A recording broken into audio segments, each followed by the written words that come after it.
Truth is the first casualty of war.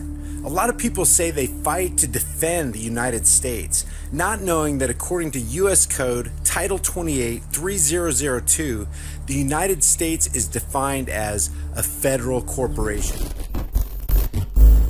Hey everybody, I want to bring you another video from HighImpactVlogs. I've talked about his channel before. He put up a video today on his YouTube channel, and links to his channel and website, HighImpactVlogs.com, are in the description. You really should subscribe to him and support his thought-provoking content.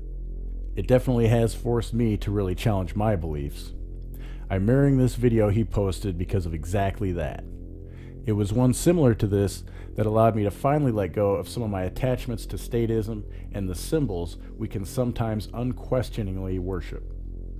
I hope you enjoy it and support HighImpactVlogs. He puts a lot of work into his content. Hit the like button, share it with everyone you know, and subscribe to both of our channels for more thought-provoking content just like this.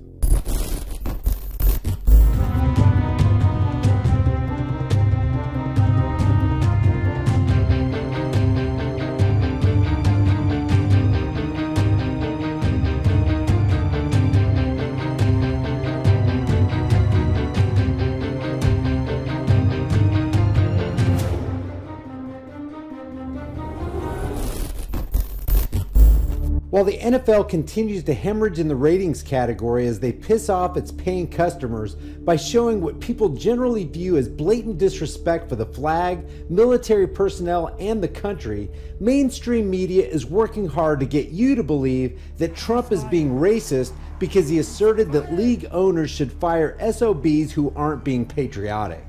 Race, and you can't help but talk about race with this. If you have any question in your mind as to whether or not he is race baiting at a certain point of time, just think of Charlottesville. It'll give you some clarity. The president comes out and says this is not about race. That's a little bit like saying I'm not a crook. If you have to say it, you're already in trouble. SOB, referring to NFL players who peacefully protest racial injustice. SOB, that language far stronger than what the president said about white supremacists in Charlottesville. I don't think it's a stretch to say that is a bit of a dog whistle that is being played out there. The protesters were almost entirely black, and the team owners whom the president was calling upon to fire or suspend those players are almost entirely white, and the president chose to launch this campaign in front of an almost all-white crowd in Alabama. Is President Trump a racist? Is he making racist appeals to his supporters? How can the NFL and mainstream media be so stupid that they don't even see that by kneeling and by promoting a racist narrative that simply can't be proven? Over the weekend,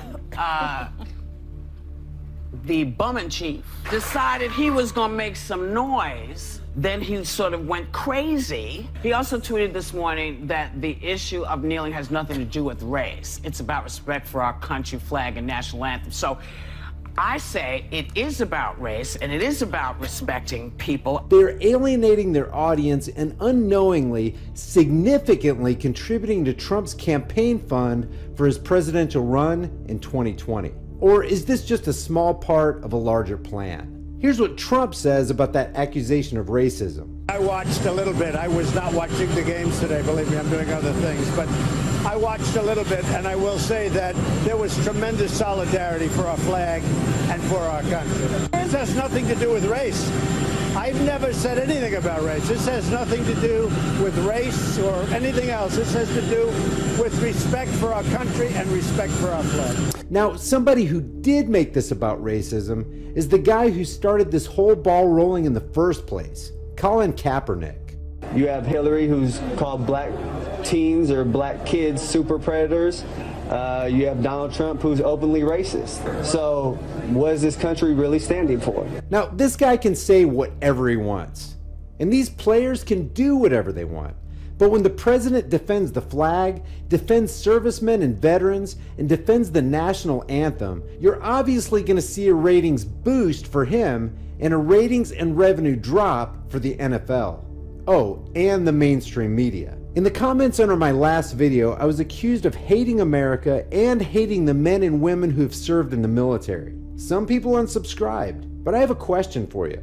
If I'm so un-American, why am I for bringing servicemen home and out of harm's way to secure our borders? Why am I for bringing war-funding, warmongering bankers to true justice? You have to know by now that they're the ones killing our fellow countrymen as well as the countrymen of other nations. You do know that, right? Why am I so against the brainwashing of Americans that's taking place every single day and every single night on your TV screens? I'm told that because I never served in the military a day in my life, I should be quiet and move to another country. My question is this: if serving in the military matters so much, why aren't these same people listening to the truth of Major General Smedley Butler in his book War is a Racket when he said, "War is a racket. It is the only one international in scope. It is the only one in which the profits are reckoned in dollars and the losses in lives. War is just a racket. I believe in adequate defense at the coastline and nothing else." That same Major General said this: "I spent 33 years and 4 months in active military service, and during that period I spent most of my time as a high-class muscle man for big business, for Wall Street, and the bankers. In short, I was a racketeer, a gangster for corporatism. I helped make Mexico and especially Tampico safe for American oil interests in 1914. I helped make Haiti and Cuba a decent place for the National City Bank boys to collect revenues in. I helped in the raping of half a dozen Central American republics for the benefit of Wall Street. I helped purify Nicaragua for the international banking house of Brown Brothers in 1902 to 1912. I brought light to the Dominican Republic for the American sugar interests in 1916. I helped make Honduras right for the American fruit companies in 1903. And in China in 1927, I helped to see that Standard Oil went on its way unmolested. Looking back on it, I might have given Al Capone a few hints. The best he could do was operate his racket in 3 districts. I operated on 3 continents." End quote. Am I un-American because I think that you should be able to keep 100% of what you earn instead of being forced to give it to state and federal bureaucracies and parasitic political puppets who are so wasteful of money and resources that if they were in control of the deserts, they'd run out of sand? National outrage for a game? A flag? A song? Where's the national outrage about $20 trillion in transgenerational debt slavery? That's $20 trillion. They're borrowing money from people who haven't even been born yet. Neither we, nor our children, nor our great-grandchildren or great-great-grandchildren will ever be able to repay that. Do you guys get that? That debt will never, ever be repaid. And that doesn't count the unfunded liabilities of Medicare, Medicaid, and Social Security, which by some estimates approaches over $100 trillion.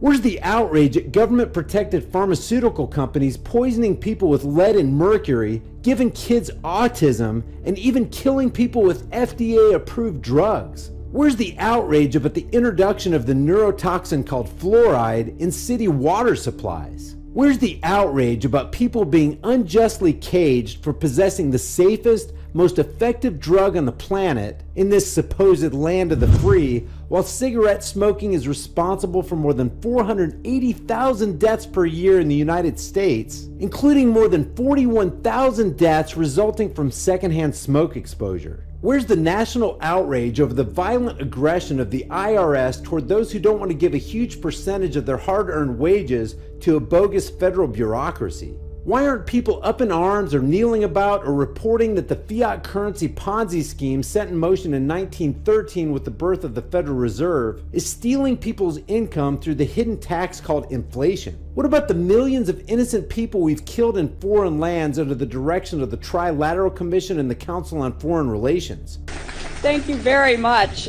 Richard, and I am delighted to be here in these new headquarters. I have been often to, I guess, the mothership in New York City, but it's good to have an outpost of the council right here down the street from the State Department. We get a lot of advice from the council, so this will mean I won't have as far to go to be told what we should be doing and how we should think about the future. We have heard that 500,000 children have died. I mean, that's more children than died in Hiroshima. And you know, is the price worth it?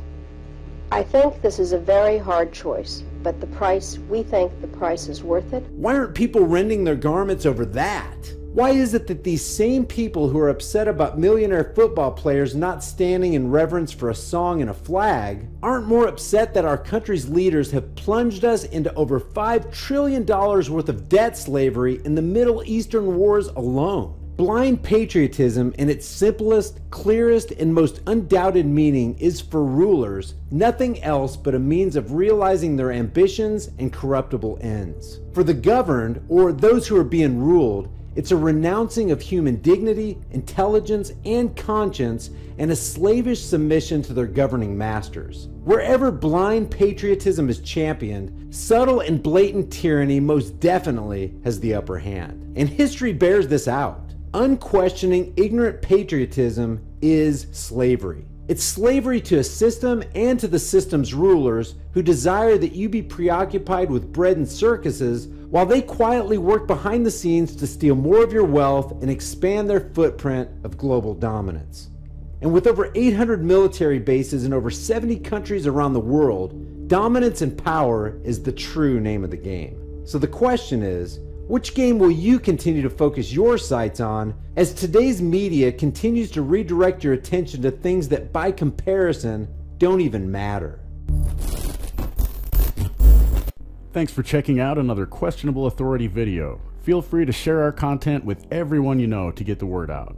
Follow us on Twitter and Facebook as well to stay connected. Links are in the description and on the screen now. Until next time, question everything and be a positive influence on somebody's life each and every day. It's as simple as a smile as you pass by.